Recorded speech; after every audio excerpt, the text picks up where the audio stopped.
Hello all. My name is Claire Sophia. This is Fairy Poppins Play. And I'm so excited to connect with you today. For anyone who sees this, welcome. Thank you for being here. You are brave for exploring what could be, for the curiosity that it takes to even watch someone else play. And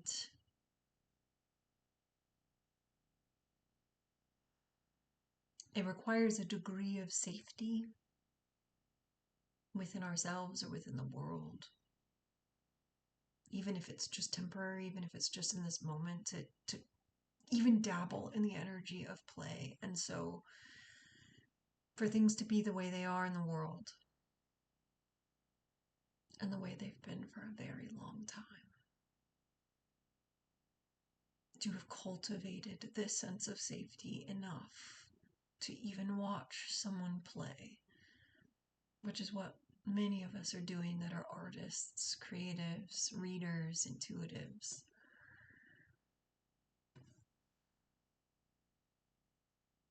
It takes work.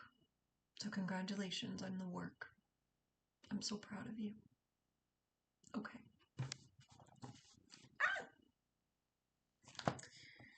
This is going to be my very first on camera I Ching reading. And this is my I Ching book. Like beaten, shredded, dirty, stained book that has endured a lot and traveled with me most places. And it's been a while since I've done this, so I'm just trusting that this is where we're going today. So, as with I Ching, we have our 3 coins. We're throwing these 3 coins 6 times with the intention of whatever is necessary, kind and true for this collective, this community of people that are watching. And as a reflector in human design, it is what I am experiencing too always. And that's true for all of us. That's what resonance is, vibrational alignment is, whether you're speaking in a spiritual framework or a physical, physics, musical, chemical framework. All right.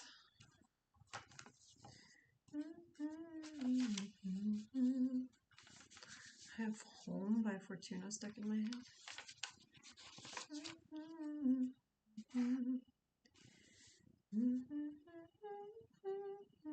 Finding my way back home. Okay.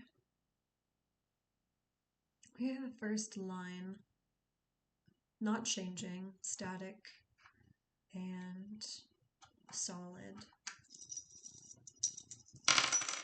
Second line, static, not changing, broken line.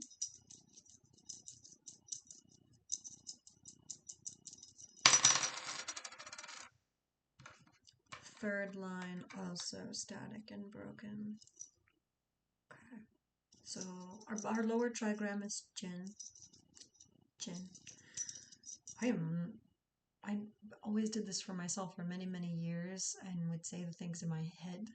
So this could be one of those things where I might not say these words correctly. And I'm open to being corrected. I would love that. I would welcome that. And I will do my own work to research that at some point as well. Third line, static, broken. Fourth line, static, unbroken. Sorry, fifth, fourth and fifth. Static, unbroken, static, broken. And the last is static, broken, con. at the top, chin at the bottom. That is trigram kin on the top, trigram chin at the bottom. Not kin. Oh, I'm nervous. I can feel it. I can feel the excitement of what does this mean? The hexagram is going to be hexagram number 3. And for anybody who is unfamiliar with the I Ching, I had a long relationship with this book before I ever knew how to describe it. It's taken quite a lot of studying and work of my own to get to the place of being able to describe this to people, so I will do my best. If anything is unclear, please ask questions. There's a steady knocking next door, and it's drawing my attention, so it's a return to steadiness that's needed.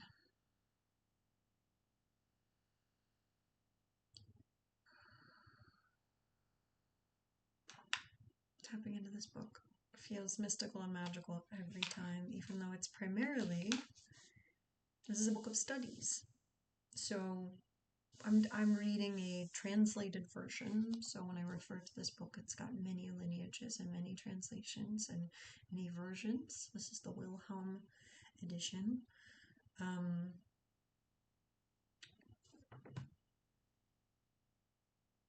Ancient Chinese empires. We're talking the spans of not just generations, but generations of empires. And I just saw my end of an empire note on my vision board. That may be relevant for somebody.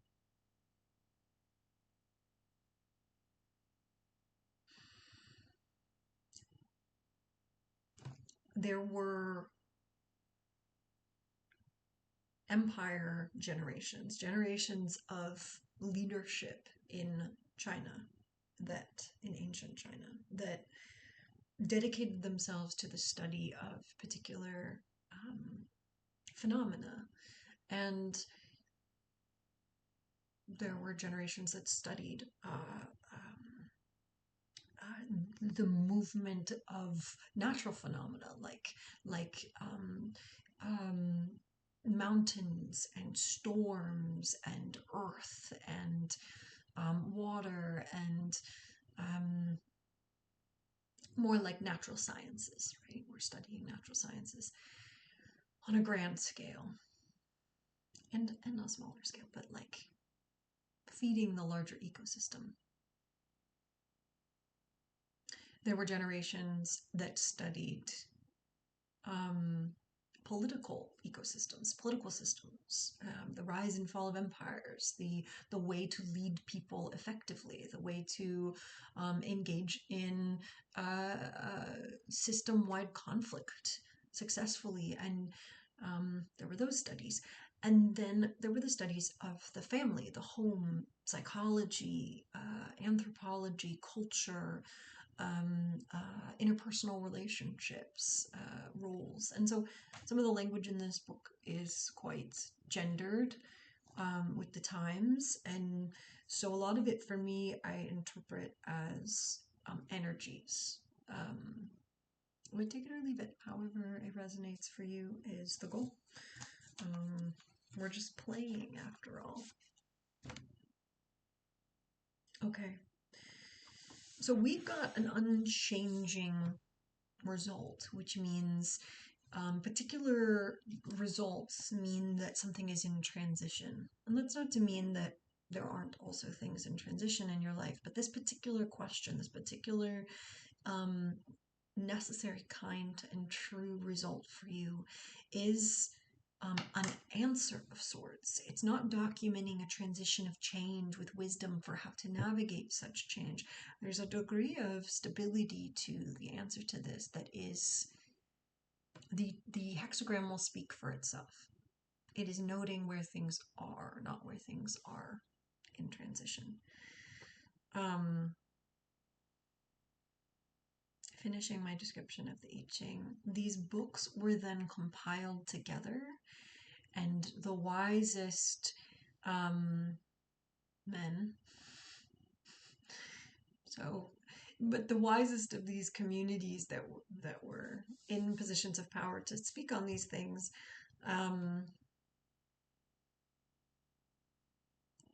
found that there was a thread, micro to macro, family to ecosystem to political system. There were the similar cycles and similar patterns, and there was congruence, micro to macro, individual and family system, political system, ecosystem. And this book holds all of that in one and allows you to get a snapshot in this moment. In this moment, where are you in this cycle? There are 64 possible results of throwing 3 coins 6 times. They each have names, they each have roles in the cycles of individual, human, family, political, government, society, ecosystem, natural phenomena.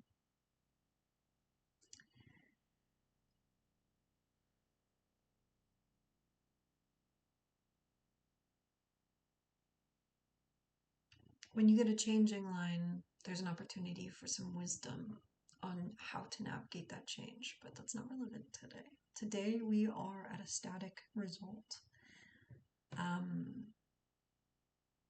which means we won't read any of the lines.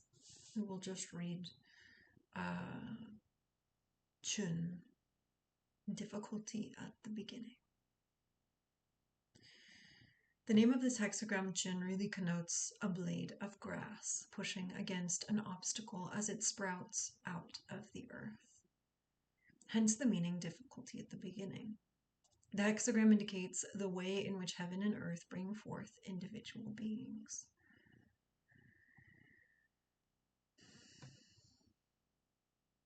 How dualities, how soft, nutritious soil and hard, challenging obstacles create life, an individual, who they are, nature, nurture, all these dichotomies, all of these polarities is actually a more accurate word than dichotomy. It is their first meeting which is beset with difficulties.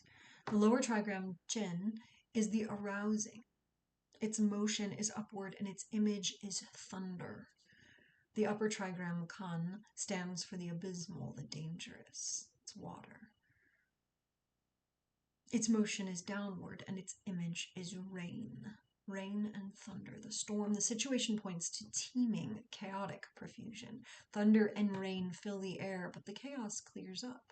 While the abysmal sinks, the upward movement eventually passes beyond the danger. A thunderstorm brings release from tension, and all things breathe freely again. Difficulty at the beginning works supreme success. Furthering through perseverance, nothing should be undertaken, and it furthers one to appoint helpers. So delegation, if anything at all, but this is not a time for accomplishing things or, you wait for the storm to pass, but the storm is passing. Ironically, every static reading is always a transition as well, because it's an interaction between the two forces of the upper trigram and the lower trigram. So everything I said about this not being a point of transition is false. It's just a different kind of transition. Times of growth are beset with difficulties. They resemble a first birth.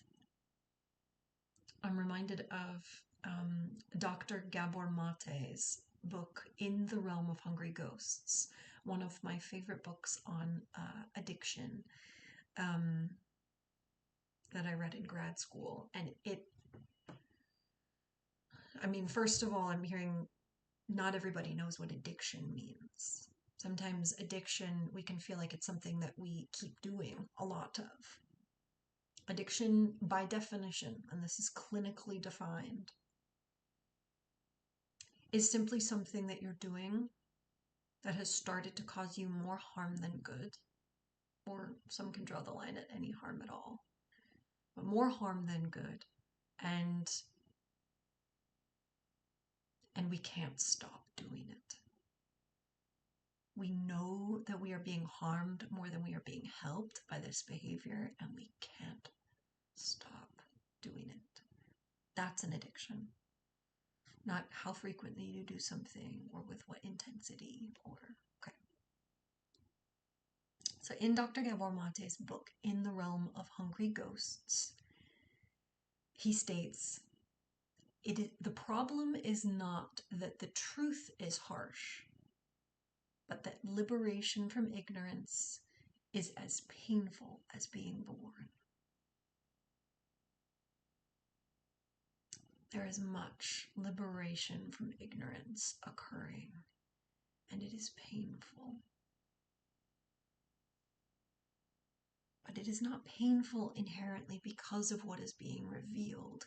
It is painful because coming to understanding from ignorance is as painful as being born.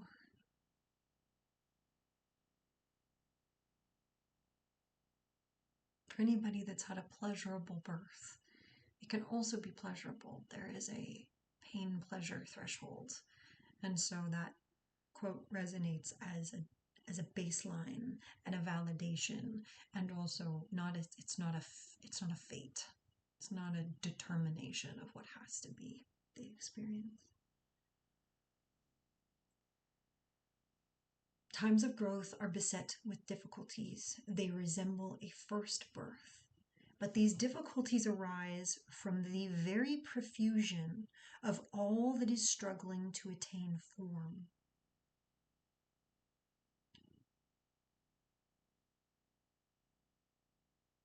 Profusion. I know what that means in context. It's 12:34. In context, but I actually don't know the literal definition. Profusion. The state of being profuse, abundance, lavish or unrestrained expense and extravagance, a profuse outpouring or quantity. But these difficulties arise from the very abundance of all that is struggling to attain form. I think I was translating that word in my brain as a synonym to protrusion, which is something like being I have to look that up too, because otherwise my definition is going to be inappropriate. Protrusion. The act of protruding. Right, something that protrudes. Yeah, I know. Something that sticks out from a surface, or the act of sticking something out of a surface. Yes, right. So I think I was thinking of like this image of the blade of grass pushing against an obstacle as it sprouts out of the earth. I was thinking about like the very protrusion is where the difficulties arise, but what this word means is that the difficulties arise from the very abundance. The other words, the very abundance, the very extravagance, lavish, unrestrained value and expense of all that is struggling to attain form. Everything is in motion. Therefore, if one perseveres, there is a prospect of a great success in spite of the existing danger. When it is one's fate to undertake such new beginnings, everything is still unformed and dark. Hence, one must hold back, because any premature move might bring disaster. Likewise, it is very important not to remain alone. In order to overcome the chaos, we need helpers. This is not to say, however, that ourselves should look on passively at what is happening. We must lend our hand and participate with inspiration and guidance. The image of this is clouds and thunder, the image of difficulty at the beginning. Thus, the superior being brings order out of confusion. And it gave us a recipe for that, and I'm going to try and distill that. We bring order out of confusion in a storm by asking for help, lending our hand, participating in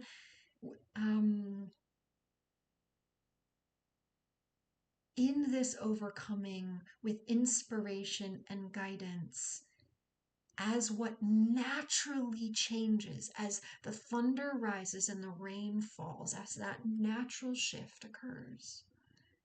We don't have to do that. That happens. But the way we show up in that, not alone, with help, providing inspiration and guidance and engaging in the work ourselves, is how we bring order out of confusion. Oh, I have chills. This is the last section. Clouds and thunder are represented by definite decorative lines. This means that in the chaos of difficulty at the beginning, order is already implicit. That's what I just said. God. That was very well said. Mine was a little more rambly. So too, the superior being has to arrange and organize. I don't know that word. I don't even know how to say that word. Let's go pronunciation first, my friend.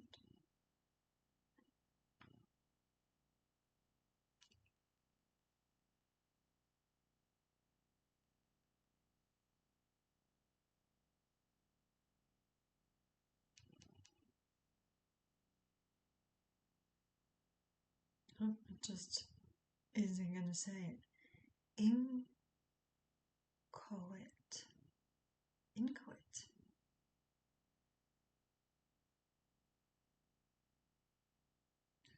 You are looking at Julian's pronunciation guide, where we look at how to pronounce better some of the most mispronounced words in the world. Thanks, like this Julian. other curious word, but how do you say what you're looking for today?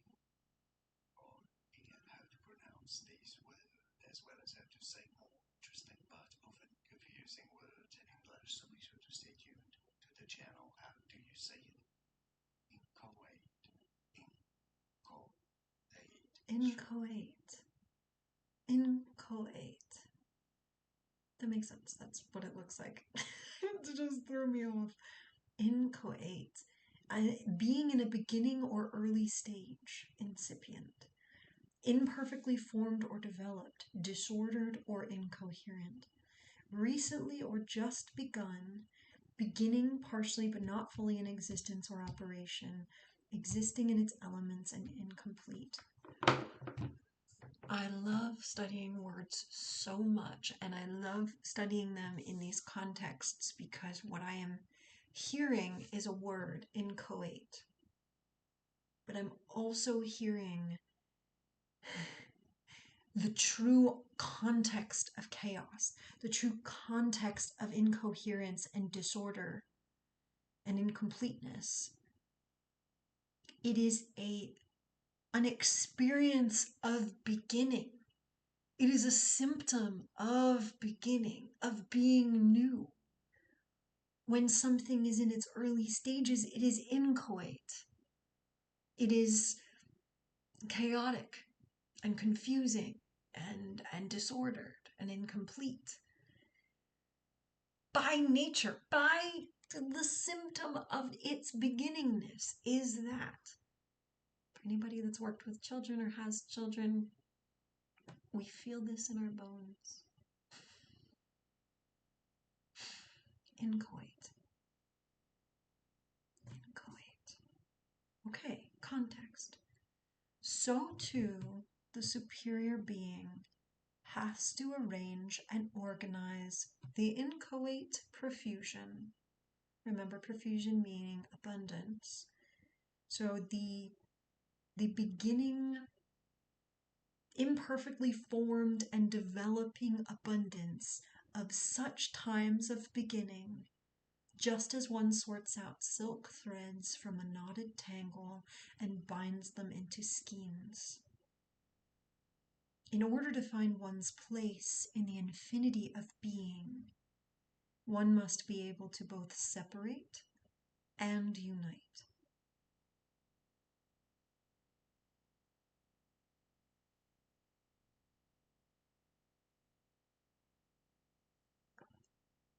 Okay. Okay, the last line again, for anybody who's asking. In order to find one's place in the infinity of being, one must be able to both separate and unite. I changed that all in all. One must be able both to separate and to unite.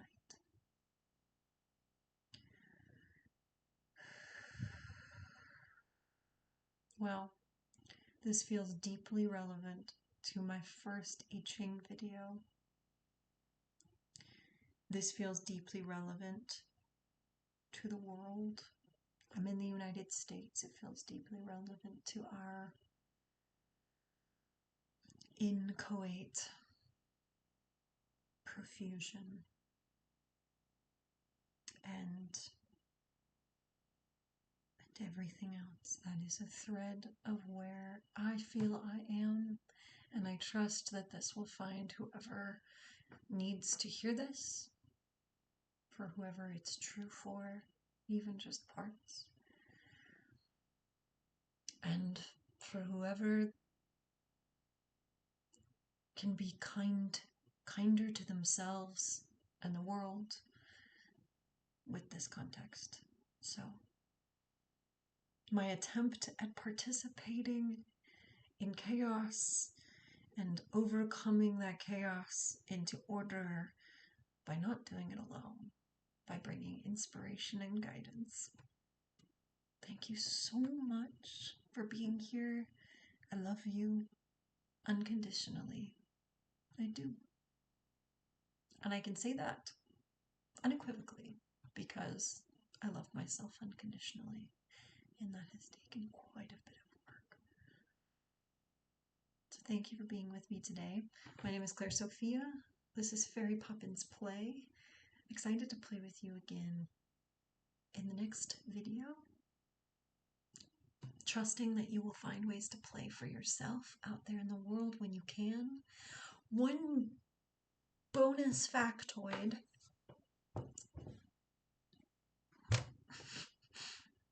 Inchoate. One bonus factoid. I work as a play therapist, and I've just become hyper aware of my hands and what they're doing, and so I'm like adjusting them to find what feels natural. Naming it has helped. Inchoate profusion. Bonus factoid. Validating play therapists everywhere. And children.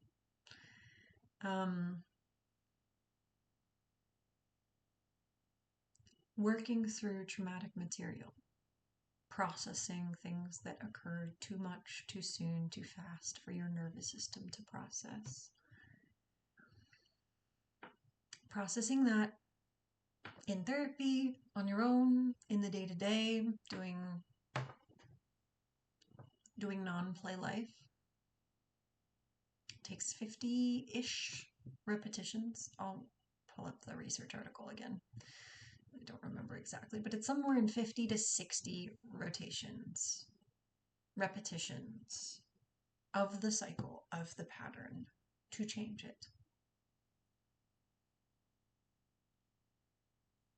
And that's with awareness and attention and work oftentimes, to make this change. Hence why you'd be in therapy for many, many years doing it this way. We all would. And we all maybe have been to some degree. In play, it takes 3 to 5. 3 to 5 rotations, iterations, repetitions of working through a traumatic experience to resolve it in the system. It's the difference between trying to brute force our way through the conscious experience of trauma and accessing the unconscious, where the meat, the depth, the core, the emotions, the sensations tied, where all of that lives. The triggers. And there's many ways to do that. There's EMDR, there's parts work and internal family systems work, there's dream work and Jungian analysis, there's art and creativity, and there's play. And it's not just effective for children. So, thank you. I love you. Go play. See you next time.